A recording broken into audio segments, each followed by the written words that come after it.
Actually, I mean, I was thinking back on it. What were the ups and downs? It was really mostly all up. It was really a pretty seamless operation. Um, and we had actually interviewed some other virtual assistant companies, and I think, candidly, when I was talking with you guys about how the process was, your onboarding process looked pretty tight. And so when Kevin, we interviewed with Kevin, and it was pretty much of a good fit right away. His English is spot on. There was no, overlay of heavy accent and whatnot. That was very helpful. That was very enlightening. And the onboarding process was, I think you guys kept him a couple of weeks to get him through basic. And when he stepped in with us, he was pretty darn turnkey, really. We were able to give him a good set of workload right away. And then we have just gone through our own system processing, and Cheryl, who's my controller, has been working directly with him. And as he, seems to get a system down pretty quick, and he just loads another one on him, and then he gets that one down, and so we just keep on building. And one thing I've noticed is I think you guys do like you give us some feedback. Here's what the performance has been for the week, and I noticed the performance stuff started out like around 20%, and it goes 30%, it goes 40. So it's trackable to see that he's gathering information, he's doing more volume, and he's doing it well. So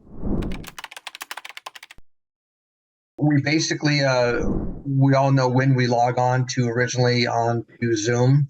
My time zone is Southern California. Cheryl's my controller. She's in Idaho, which is Mountain Time, and then Kevin's down in Nicaragua. So we all hit just a little different times.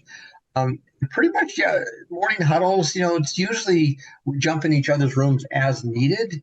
We're going to start doing a little bit more of the Monday, huddles, if you will, to try and he's gathering a lot more knowledge. I'm able to give him much more complex things.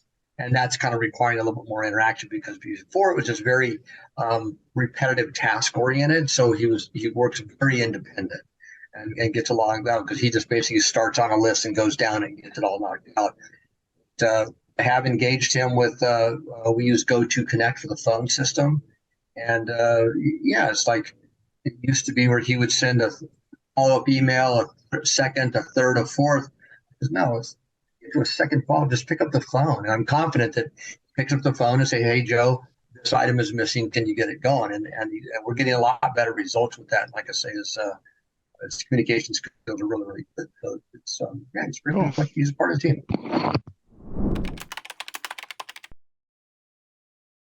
I would say quality of selection.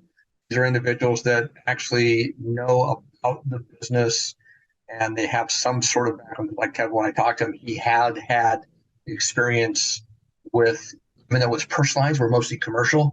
He knew about insurance. I wasn't having to start at ground level. That's super important.